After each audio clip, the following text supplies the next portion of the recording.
여러분 혹시 그 나이트 클럽을 가보셨어요? 느닷없이 왜 묻냐? 제가 이제 그 기억상에 대학교 1학년 때 신입생 때 이제 뭣도 모르고 따라간 적이 있었는데요. 그때 뭐 기고막을 찢는 듯한 음악 소리, 그리고 하여튼 뭐 술에 취해서 이렇게 몸을 흔드는 사람들, 뭐 저에게는 굉장히 문화적 충격이었습니다. 이제 그 전까지는 한 번도 가본 적이 없기 때문에 뭐 이런 곳이다 저런 곳이다 말은 하지만 그냥 머릿속에 상상만 했죠. 근데 이제 실제로 가보니 이런 곳이구나, 이렇게 제가 알게 되었어요. 마찬가지로 좀 신령한 것을 좀 비유하면 좋은데, 여러분 이런 것들이 더 기억에 남겠죠.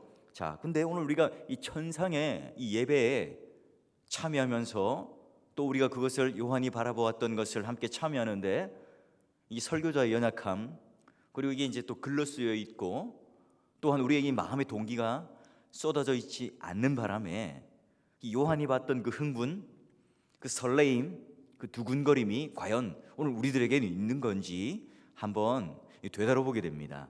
여러분 말씀을 읽을 때에 하나님께서 거룩한 상상력을 주셔서 말씀과 내가 하나가 되어서 오늘 이 요한뿐만 아니라 우리도 역시 이 말씀 안으로 들어가서 먹고 누릴 수 있기를 바라고요.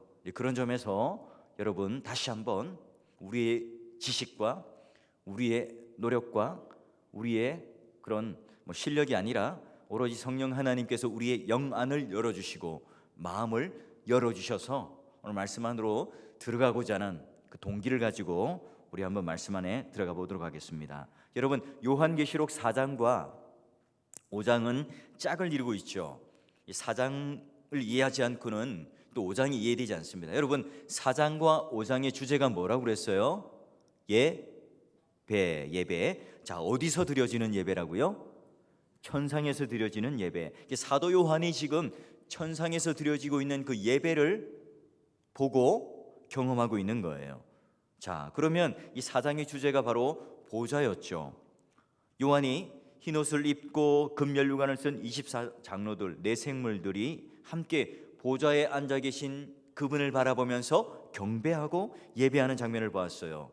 거기 24장로들은 새로운 언약 안에 들어온 백성들, 자, 그들이 이제 하나님을 섬기고 경배하는 영적인 제사장, 섬기는 사람들로 보았죠. 여러분 4장의 중심인물은 그야말로 로마의 황제, 보좌 중심에 있는 그 로마의 권력이 아니라 이 땅의 역사의 주인공이고 살아계시고 또한 지금도 이 역사 속의 모든 것을 그 주권을 가지고 쥐고 계신 주인이신 그분이 바로 보좌에 앉아 계신 그분이 바로 4장의 주된 주제였어요. 자, 이제 5장으로 넘어오는데 5장 역시 보좌가 그 중심입니다. 5장 1절을 볼까요? 앞에 보면 이렇게 되어 있죠. 내가 보매 보좌에 앉으신 이에, 자, 그리고 이제 그분의 오른손에 무엇이 들려 있습니까? 두루마리. 이 두루마리가 참 중요한데요. 재밌게도 자, 한번 볼펜으로 표시해 놓으세요. 5장 2절에도 나오죠. 3절에도 두루마리가 나와요. 4절, 5절, 7절, 8절, 9절에 나와요. 그러면 지금 이 5장은 뭘 말하고 싶어 하는 걸까? 바로 오른손에 들려진 이 두루마리에 대해서 지금 말하고 싶은 거예요. 자, 그러면 오늘 우리가 이 5장은 이 두루마리에 관한 내용이구나, 이렇게 이제 생각을 하고 이 본문 안으로 들어갈 텐데요. 여러분 우리 기타 유사 종교나 또는 다른 이단에서 말하는 것처럼 이 두루마리가 어떤 한 개인에게 주어진 특별한 어떤 계시, 통찰력, 직통 계시 이런 걸로 생각하시면 안 됩니다. 자, 한번 우리가 이제 이 두루마리에 대해서 한번 성경 뭐라 말하는지 보게 될 텐데요. 자, 여기 보니까 이 구약 성경뿐만 아니라 성경 전반에 걸쳐서 이 오른손이라고 하는 것은 뭘 나타내죠? 바로 강력한 힘을 나타내죠. 그래서 하나님의 오른손, 보좌, 이 모든 것들은 다 하나님의 주권을 상징합니다. 그래서 오늘 이 본문에 있는 표현처럼 보좌에 앉아 계신 그분이 오른손에 두루마리를 가지고 있다, 붙잡고 있다. 그게 바로 이제 하나님을 좀 인간적인 표현으로, 좀 어려운 말로 신인 동영론적 표현이다. 그렇게 해서 하나님을 좀 우리가 인간 편으로 알기 쉽게 요한이 이렇게 그려놓았어요. 자, 그러면 이제 그 주권을 가지고 계신 그분이 지금 이 두루마리를 가지고 있는데 이 두루마리를 이제 건네줘요. 자, 그 건네주기 전에 두루마리의 두 가지 특징이 있습니다. 자, 아주 중요한 이게 오늘 모티프인데요. 자, 두루마리 정체를 알기 위해서 1절에 뭐라고 하는지 볼까요? 자, 첫 번째 특징이 보니까 안팎으로 썼더라. 두 번째 특징이 7인으로 봉하였더라. 거기다가 숫자 동그라미 1, 2를 쳐놓으세요. 여러분, 이게 오늘 여기 5장을 열어가는데 굉장히 중요한 하나의 주제예요. 자, 볼까요? 그러면 먼저 첫 번째 특징인 안과 밖이 적혀 있었다. 앞면과 뒷면에 기록되어 있었다. 여러분, 21세기를 사는 우리들의 입장에서는 이게 그다지 특별하지 않아요. 여러분, 우리가 지금 흔히 보는 이 책들은, 종이로 된 이 책들은 앞뒤로 다 양면으로 인쇄가 되어 있지요. 그 제본이 되어 있습니다. 그런데요, 그 당시 때 이 책이라고 하는 것은 양피지나 파피루스로 되어서 여러분 돌돌돌돌 이렇게 말린 거 보셨죠? 저 거기다가 대부분은 그 안에다가 글을 기록하고 말아서 끈으로 묶어서 보관을 했었어요. 자, 그런데 오늘 여기 보니 특별하게 그때 양가죽이나 파피루스가 아니라 두루마리 형태로 되었는데 안쪽과 바깥쪽이 다 쓰여져 있더라. 이렇게 지금 이야기를 하고 있어요. 여러분, 그 당시 때에 이 표현을 딱 들었던 초대 교회 교인들은 딱 떠오르는 그림이 있었습니다. 이게 뭐냐면 바로 십계명을 이야기해요. 율법을 이야기하죠. 목사님, 십계명은 두 개의 돌판으로 나뉘어진 게 아닙니까? 그래서 여러분 1계명부터 4계명, 5계명부터 6계명 이렇게 두 개로 나뉘어진 게 십계명의 두 돌판 아닙니까? 그건요, 그 기념품 팔아먹는 분들이 상업적으로 이렇게 만들어 놓은 거고요. 성경을 한번 확인해 볼까요? 출애굽기 32장 15절입니다. 그냥 우리 한번 모니터를 보세요. 나중에 또 성경 좀 몇 군데 찾아야 되니까 그때 중요한 구절 보고요. 자, 보세요. 모세가 돌이켜 산에서 내려오는데 두 증거판이 그의 손에 있고 그 판에 양면 이쪽 저쪽에 글자가 있으니. 자, 어때요? 오늘 하나님께서 모세에게 친히 기록하여 주신 이 십계명은 두 돌판에 분명히 쓰여 있는데 그 두 돌판의 각각의 앞면과 뒷면에 기록되어 있더라는 거예요. 그러니 여러분, 똑같은 두 개의 돌판이 앞뒤로 적혀 있는 돌판이 바로 십계명이었다는 거예요. 왜 그럼 두 개가 필요하죠? 그건요, 오늘날 우리가 부동산 매매를 할 때, 집을 사거나 땅을 살 때에 뭘 합니까? 매매 계약서를 두 개를 작성하죠. 그래서 도장을 찍어서 하나씩 나누어 갔잖아요. 그것이 이제 법원에 공증이 되는 거 아닙니까? 마찬가지예요. 옛날에 고대 근동에 언약적 체결을 할 때의 방법이었어요. 자, 예를 들어 두 나라가 싸웁니다. 한 나라는 이기겠죠. 진 나라의 왕이 있을 겁니다. 그러면 정복당한 왕이 승리한 왕에게 조공은 얼마를 바치고, 매년마다 처녀들은 또 몇 명을 해서 조공으로 바치고, 또 특산물은 뭘 해서 또 내가 바칠 것인가, 그런 의무 규정을 적어요. 똑같이 적어놓고, 그리고 이제 양펜에다가 사인을 한 다음에 각자의 신전에다가 갖다 놓는 겁니다. 승리한 왕과 정복당한 왕이 합법적으로 종주의 그런 계약을 체결했다는 그 의미로 두 개의 돌판을 갖는 거예요.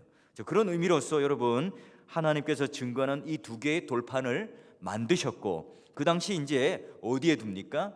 성막 안에, 언약궤 안에다가 돌판을 두게 되는 거예요, 하나.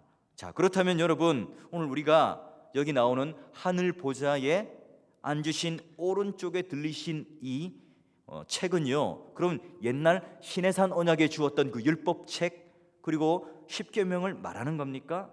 아니죠. 왜냐하면 우리는 사장을 보면서 천상에 드리는 모든 예배자들은 어떤 사람들이라고 그랬어요?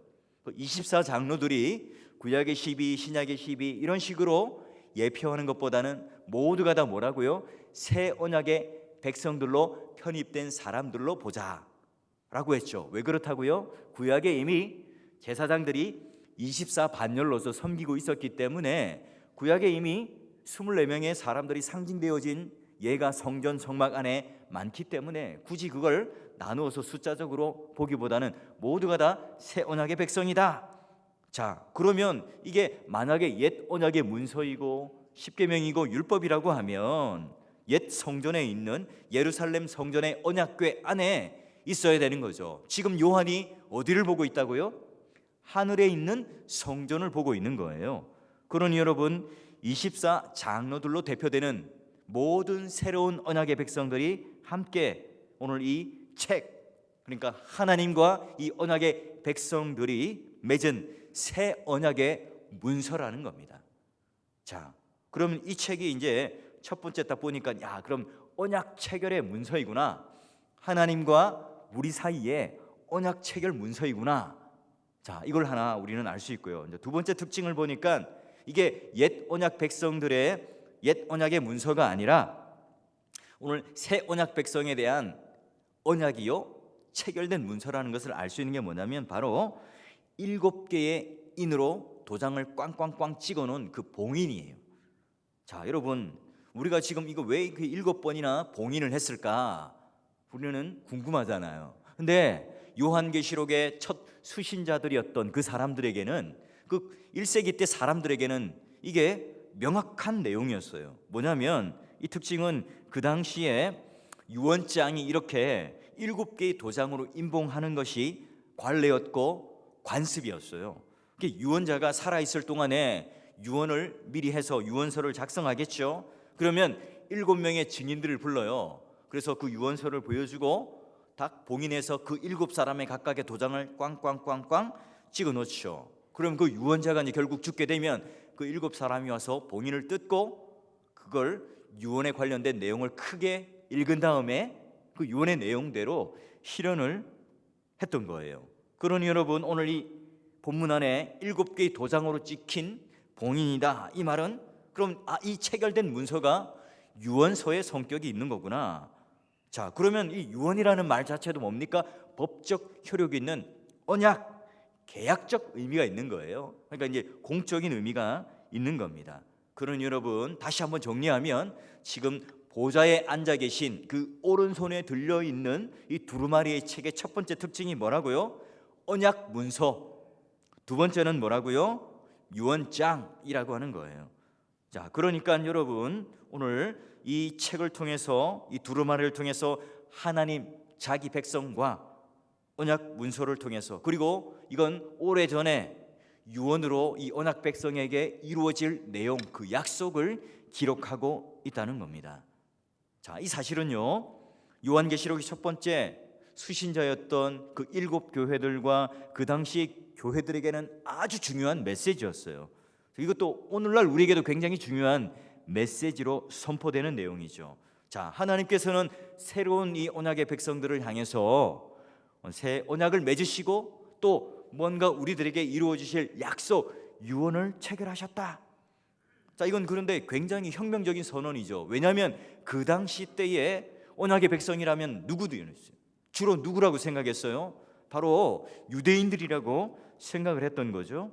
그러기에 유대인들만 이제 언약의 백성이 된다, 그 시절이 이제 지나간, 서서히 그것들이 깨어지는 시대 속에 살아가고 있었습니다.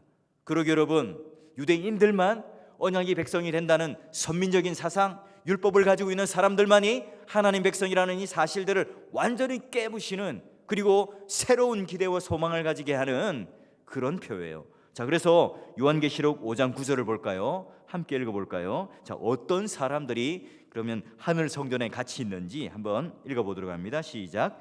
그들이 새 노래를 불러 이르되 두루마리를 가지시고 합당하시도다. 일찍이 죽임을 당하사 각 족속과 방언과 백성과 나라 가운데에서 사람들을 피로 사서 하나님께 드리시고. 자, 보니까 하나님은 유대인들만이 아니라 각 나라의 족속과 백성과 모든 방언들을 다 불러 모으셔서 자기 친백성을 삼으셨어요.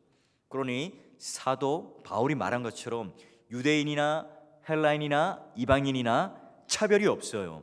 누구든지 예수 그리스도를 믿는 믿음으로 말미암아 하나님의 자손이 되었고 참 아브라함의 자손이 되었어요. 이제 하나님은 유대인만의 하나님, 선민적인 그 사상을 붙들고 살았던 그런 사람들만의 하나님이 아니라 이방인들도 믿음 안에서 하나님이 되신다는 것은 이 신약의 교회에, 그리고 지금 이제 예루살렘 교회가 핍박을 받고 수많은 유대인들이 이제 탈출해서 디아스포라가 되고, 그리고 사도 바울이 선교를 통해서 수많이 복음이 편만이 되었을 때에 얼마나 많은 이방인들이, 얼마나 많은 택한 유대인들이 아닌 사람들이 복음을 받았겠습니까? 자, 그런 사람들에게, 신약의 교회 성도들에게, 그리고 지금 로마는 압제 속에서, 환란 속에서 예수 믿는 사람들을 지금 잡아적치고 있는 그런 환란 속에서 이 신약의 교회 성도들은 이 두루마리의 내용, 이 언약, 이 유언, 이 내용에 대해서 굉장한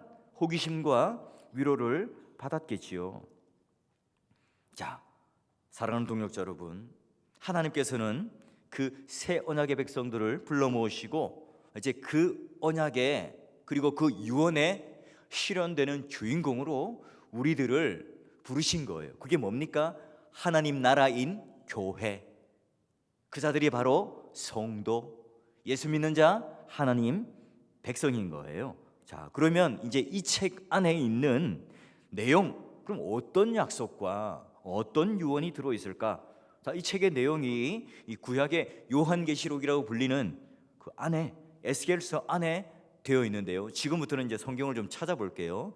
여러분 메모를 잘 해놓으시고 차근차근히 우리 요한계시록에 대해서는 정확하게, 여러분이 앞으로 이제 저랑 더 이상 요한계시록을 볼 날이 있을지 없을지 모르잖아요. 한 번에 할 때에 정확하게 해놓으실 필요가 있습니다.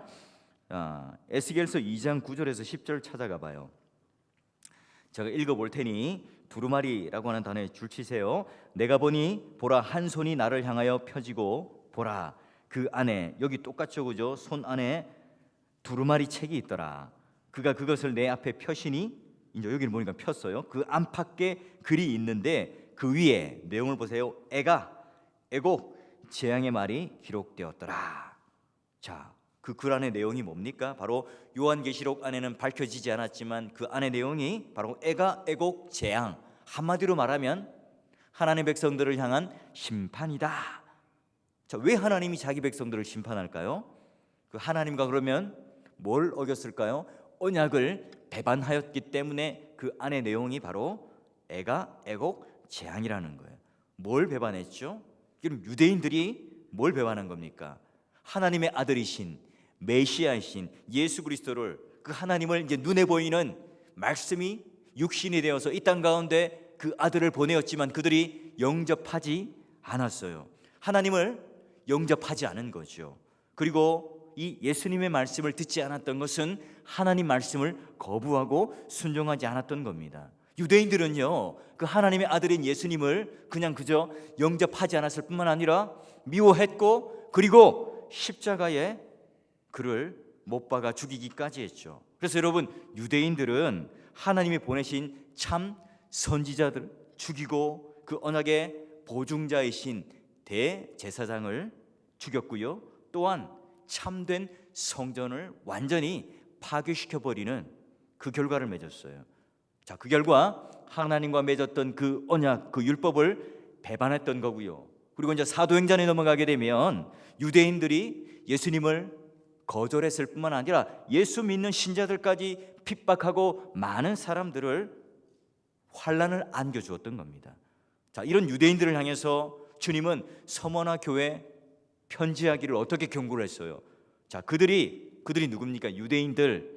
자, 실상은 유대인이 아니요 사탄의 회라라고 말씀하셨어요. 누구들에게? 유대인들에게요. 유대인들은 그야말로 주님의 그의 새로운 백성이 아니라 대적하는 원수로 역사적인 전면에 들어서게 되었고요, 주님께서는 그 율법에 있는 그대로 그들을 심판하시겠다 하는 내용을 선포하십니다. 그럼 사도 요한은요, 이 심판이 어떻게 될지를 이제 분명히 똑똑히 보았죠. 이제 인봉이 딱 열리기 시작하면서 이제 바로 6장부터 뭐가 됩니까? 재앙들이 펼쳐져요. 6장 1절에 보니 이 책에 기록된 것들이, 이 유언들이 실행되기 위해서 뭐가 돼요? 7개의 도장이 하나씩 열리게 됩니다. 자, 8장에서는 7인이 떼어지면서 7 나팔의 심판이, 그리고 이 나팔의 재앙은 14장에 딱 가면 포도원 수확 장면으로 끝나는데, 이게 끝이 아니라 16장부터는 18장에 미치는 그 모든 진노의 7 대접이 나와요. 쏟아지는 하나님의 심판이 있죠. 그러니 7인, 7 나팔, 그리고 7 대접으로 표현되어지는 그 내용으로 지금 사도 요한은 이제 앞으로의 그 재앙을 보게 되는 겁니다. 모든 재앙이 바로 예수 그리스도를 거부한, 그 하나님의 율법을 제대로 지키지 못하고 이제 예수 그리스도를 버리신 그 모든 유대인들을 심판하는 그 내용, 이 땅의 세상, 그러니 하나님을 대적하고 그 하나님을 아들을 대적한 그 모든 대표들을 어떻게 다루시는가, 그 심판의 내용이 있는 겁니다. 그러면 하나님께서는 이 심판을 언제까지 그럼 이 펼치시는가? 자, 여러분 다니엘서 한번 넘어갑니다. 다니엘서 한번 찾아보세요. 8장 넘겨오십시오. 17절 19절. 다니엘서 8장 17절 19절 말씀입니다. 자, 제가 한번 읽는데요, 여러분 한번 눈으로 따라와 보세요. 그가 내가 선 곳으로 나왔는데 그가 나올 때에 내가 두려워서 얼굴을 땅에 대고 엎드리매 그가 내게 이르되 인자야 깨달아 알라. 이 환상은 정한 때 끝에 관한 것이니라. 종말이란 말이죠. 그가 내게 말할 때에 내가 얼굴을 땅에 대고 엎드려 깊이 잠들매 그가 나를 어루만져서 일으켜 세우며 이르되 진노하시는 때가 마친 후에 될 일을 내가 내게 알게 하리니 이 환상은 정한 때 끝에 관한 것임이니라. 자, 하나님의 그 의로운 오른손에 들린 봉함이 되어 있는 이 두루마리, 그 내용이 심판이고 그 시기는 정하신 끝날이 있고, 그리고 그게 바로 역사에 마감되는 날이다 하는 거죠. 근데 이 책이 이제 끝날 때까지 어떻게 보관되는가? 바로 봉함이 된다잖아요. 임봉이 되었어요. 자, 이게 다니엘서 12장 4절 한번 또 넘겨보세요. 몇 장만 넘겨보시면 이 말이 뭔가, 임봉 봉함이 뭔가 나와 있어요. 12장 4절 제가 읽습니다. 다니엘아 마지막 때까지 이 말을 간수하고 이 글을 봉함하라. 많은 사람이 빨래 왕래하며 지식이 더하리라. 자, 마지막 때에 역사가 끝나는 종말의 책 가운데에 이 두런의 책의 내용이 실현되는 그 순간을 말하는데, 그때까지는 다 봉함이 되어 있다. 종말 때까지 봉함이 되어 있다. 이렇게 표현해요. 우리가 이제 봉함이라고 하는 것 때문에 뭔가 용기에 담고 뚜껑을 넣고 테이프를 바르고 도장을 딱딱 찍는 것, 그리고 다시 보자기를 싸고 묶는 그런 광경을 우리는 생각하는데요, 여러분 오늘 여기 다니엘서에서 말하는 봉함은 그런 봉함이 아니에요. 세상에 악한 자들로부터 말씀이 지켜지는 것을 말해요. 오늘날 우리가 예배 시간에 이렇게 앉아 있다고 하지만 하나님 말씀에 모든 사람의 마음이 열려 있는 게 아니죠. 여기 뭐 목사님이라도 또는 어떤 직분자라도 지금 이 설교 시간에 하나님 말씀이 내 마음 가운데 파고들지 않고 박혀 있지 않을 수도 있어요. 여기 앉아 있지만 천 갈래 만 갈래로 우리의 마음이 갈라져 있다면 하나님 말씀이 박힐 리가 없죠. 그러면 그게 뭐예요? 오늘 봉인된 말씀으로 지켜지지 않는 거예요. 여러분, 그게 바로 여러분 다니엘서 12장 9절에서 10절 말씀이에요. 그가 이르되 다니엘아 갈지어다. 이 말은 마지막 때까지 간수하고 봉함할 것입니다. 그리고 많은 사람이 연단을 받아 스스로 정결하게 되며 희게할 것이나 악한 사람은 악을 행하리니 악한 자는 아무것도 깨닫지 못하되 오직 지혜 있는 자들은 깨달으리라. 뭡니까? 그러니까 우리가 신앙의 연수가 아무리 많다고 글을 잘 읽는다고 세상에 어떤 지식과 경륜이 있다고 되는 게 아니라 오늘 이 사실을 여전히 봉해져 있는 말씀으로 하나님께서 깨닫게 해주시고 그 마음이 내 안에 박히게 될 때에 이 말씀은 오늘 내 안에 드러난 계시지만 비밀로서 봉함 있는 말씀이라는 거예요. 이게 좀 더 정확하게 이사야 말씀 한번 볼까요? 이사야 29장 11절 13절이에요.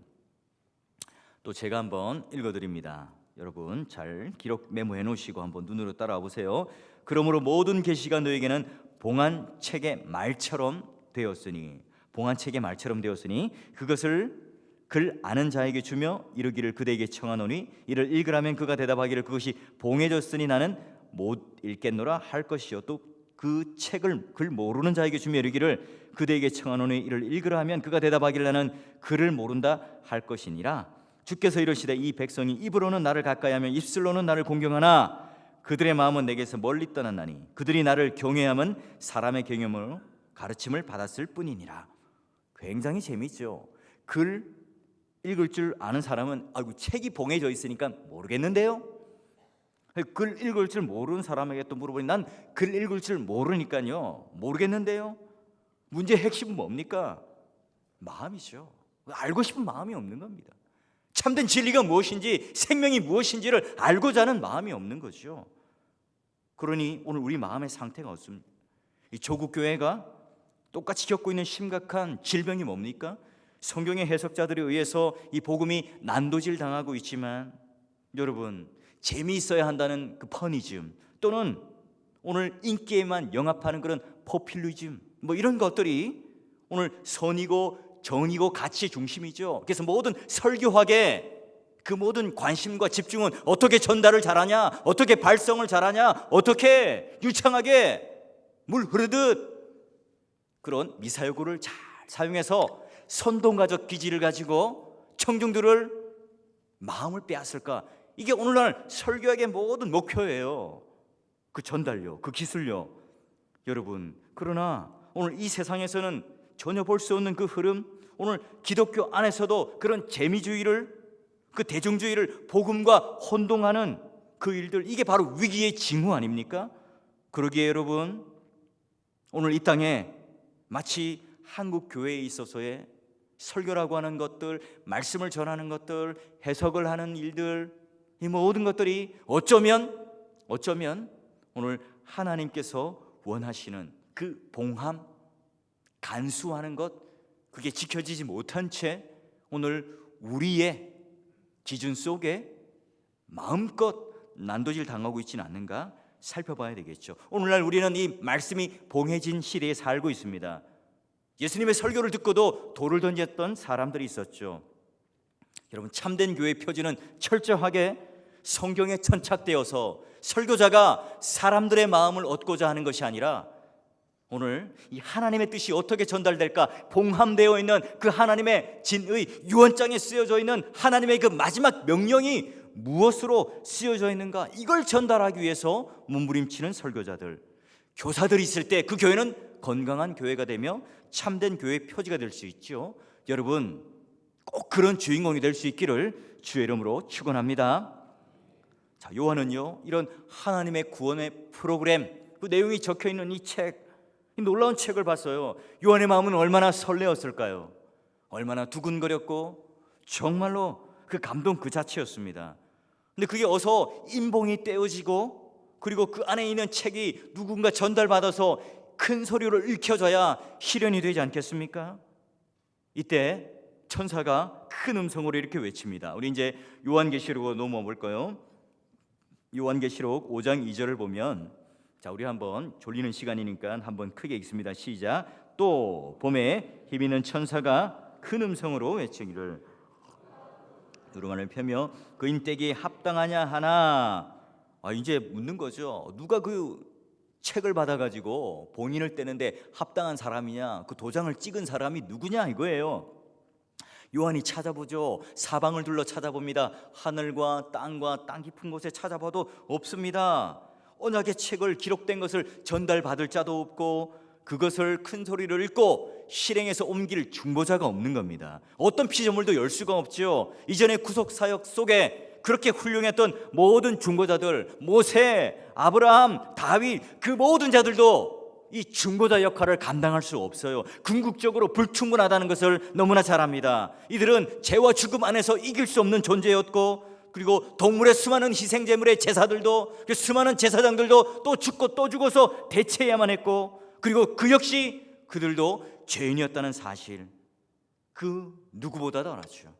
당시 그리스도인들, 사선에서 그 눈물의 질곡 속에서 살았던 그 사람들, 어서 회복의 시간이 오셔서 인봉을 떼고 그리고 하나님의 놀라운 뜻이 좀 실현되었으면 좋겠다는 그 마음속에 절절한 마음이 있죠.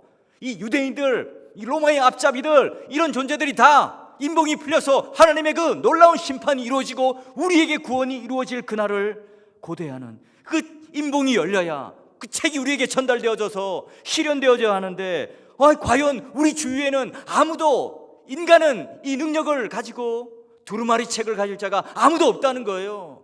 수만 명의 교회의 교인을 목회하는 그 훌륭한 목회자도, 이름 있는 목사라도, 엄청난 성경의 대학자라도 어느 누구도 그 두루마리를 받을 자가 없다는 거예요. 그 큰 절망감, 그 망연함이 있었겠죠. 그래서 5장 4절에 보니 크게 요한이 울어요. 엉엉 울죠. 이때 천상의 존재로 보이는 장로 한 분이 오셔서 요한아 울지 마, 울지 마 하는 거예요. 이게 낯설지 않죠. 과거에 예수님께서 나인성 촌락의 한 과부의 독자가 죽었을 때에 모든 사람들이 울고 그 장례 행렬 가운데에 걸어오고, 그리고 예수님과 제자는 그 생명의 길 가운데 맞닥뜨렸을 때에 예수님께서 그 모든 율례를 깨시고 간 위에 손을 대시고 울지 말라고 생명의 회복의 선언을 하셨던 것처럼, 오늘 이 요한에게도 이 천사는, 이 장로는 울지 말라고 위로를 해요. 단순한 위로가 아니죠. 우리 그냥 눈물을 닦아내는 위로가 아니라 진짜 대안을 주는데요. 그게 바로 5장 5절의 말씀이에요. 보세요. 유다 지파의 사자 다윗의 뿌리가 이겼으니 그 두루마리와 그 7인을 떼시리라 하더라. 참 재밌어요. 그 장로는 곧바로 속 시원하게 아무개더라, 최아무개더라, 김아무개다 이렇게 말하면 좋은데, 마치 수수께끼를 풀듯이, 스무고개를 하듯이 이 구약 성도들이 그 메시아를 대망했던 그 두 가지의 특징적 단어 뭐죠? 유대 지파의 사자, 또 하나는 뭐죠? 다윗의 뿌리라고 하는 이 두 단어로 딱 제시를 해요. 그 책, 그리고 그 인봉을 떼고 실현하는 합당한 존재가 누구란 말이죠? 이 역사 가운데 이미 일찍이 죽임 당하신 그 어린 양. 그러니 이 유언장은 누구의 유언장이라고요? 예수님의 유언장이라는 거죠. 뭔가 직통 계시를 받은 이단의 우두머리나 뭐 이상한 어떤 목사님이나 기도원에서 뭔가 신내림을 받은 그런 분들이 이 책을 열고 비밀을 깨닫고 여는 주체가 아니라고요. 그럼 그분이 예수님이에요. 오늘 예수 그리스도께서 십자가의 친히 이 모든 것들을 이루어 놓으셨고, 이 모든 역사의 완성자가 되심으로 말미암아 하나님으로부터 오른손에 주어진 이 두루마리를 친히 누가 받으세요? 예수 그리스도가 받으셔서, 그리고 우리의 구세주로 모든 것을 종결하시고 이 유언을 이뤄내시고 마지막 심판의 주인으로 오시겠다는 이 놀라운 메시지. 여러분, 요한은 그걸 보면서 얼마나 가슴이 뛰었을까요? 얼마나 그 마음에 밤모섬에 있었지만 그 말할 수 없는, 주체할 수 없는 그 기쁨에 넘쳐났을까요? 사랑하는 동역자 여러분, 하나님의 오른손에 있다는 것, 예수님이 그것을 받았다는 것, 여러분, 역사의 모든 주권이 누구에게 있어요? 창조, 타락, 구원, 완성이라는 이 직선적인 사관 속에 오늘 우리의 모든 인생의 주관자, 역사의 주관자, 이 책의 두루마리를 받고 모든 주인자는 바로 예수 그리스도다. 그래야만이 우리에게 희망이 있죠. 그래야만이 오늘 우리의 온전한 구원이 있는 겁니다. 그러니 이 땅의 문제를 알고 그 문제를 해결할 자는 일찍이 죽임당하신 어린 양밖에 없다. 그러니 오늘 이 모든 것은 바로다. 세상의 권력, 국방력, 경제력, 힘 이런 것들이 아니라 오늘 죽임당하신 그 연약하디 연약한 십자가에 당하신 그 예수 그리스도를 통해서 이 모든 권세를 맡겨놓았다. 이 아이러니 속에 기독교의 신비가 우리들에게 보여주는 거죠. 그러므로 말미암아 너희들은 새로운 백성이 되었고 언약을 체결하는 언약 문서를 내게 주고 이 유언장을 이제 풀 자, 그리고 완성시킬 자, 역사의 모든 것을 다 우리들에게 이루어줄 자가 바로 예수 그리스도다. 이게 오늘 이 5장의 그림 속에서, 천상의 예배 속에서 보여지고 있는 우리를 향한 위로입니다. 사랑하는 동역자 여러분, 이 책은 이미 우리 앞에 떼어지고 있죠. 왜냐하면 이때가 종말이기 때문에, 예수님 재림 직전까지가 종말이기 때문에 그런 거예요. 우리는 이 열린 책, 열린 삶, 열린 미래를 예수님과 함께 동행함으로 그분을 주인으로 모시고 살아가는 하나님 나라인 이 교회의 참된 성도라면, 오늘 하나님께서 주신 두루마리가 예수님 손에 쥐어져서 이 모든 것들이 심판의 과정이 일어날 때에 무서워 떠는 자가 아니라, 야, 언약 가운데 성취되는구나. 그러니 여러분, 괴기소설이 아니라 하나님의 언약 가운데 이루어질 그 유언이 그대로 실현되어서 이제 심판과 함께 구원의 완성이 있구나, 이걸 바라보고 이걸 소망하며 오늘 하나님 앞에 승리한 자로, 이미 우리는 승리한 자로 교회 안에서 그 놀라운 은혜와 영광을 누리면서, 이게 천상에 있는 교회에서만 드려지는 예배 공동체가 아니라 오늘 이 땅에서도 너희들도 충분히 그 하나님의 보좌를 바라본다면, 요한이 바라보았던 그 환상을 바라본다면, 우리가 매주 드려지는 예배 속에서도 충분히 그 하나님의 놀라운 보좌에서 드렸던 그 말할 수 없는, 막 내 심장이 터져나갈 것 같은, 내 막 세포가 살아가지고 그 하나님 앞에서 그 찬양을 드리고 있는 내 모든 그 인생이 쏟아지는 그 마음으로 드려지는, 이게 오늘 우리가 이 땅 가운데, 이 교회 가운데 선물로 주시고 경험할 수 있다는 거죠. 사랑하는 동역자 여러분, 오늘 우리가 교회 다니는 것 그냥 밋밋한 관념 속에 머무는 마치 종이 호랑이에 있는 그런 존재로, 사변화된 화석과 같은 그런 믿음으로 우리는 살아가서는 안 됩니다.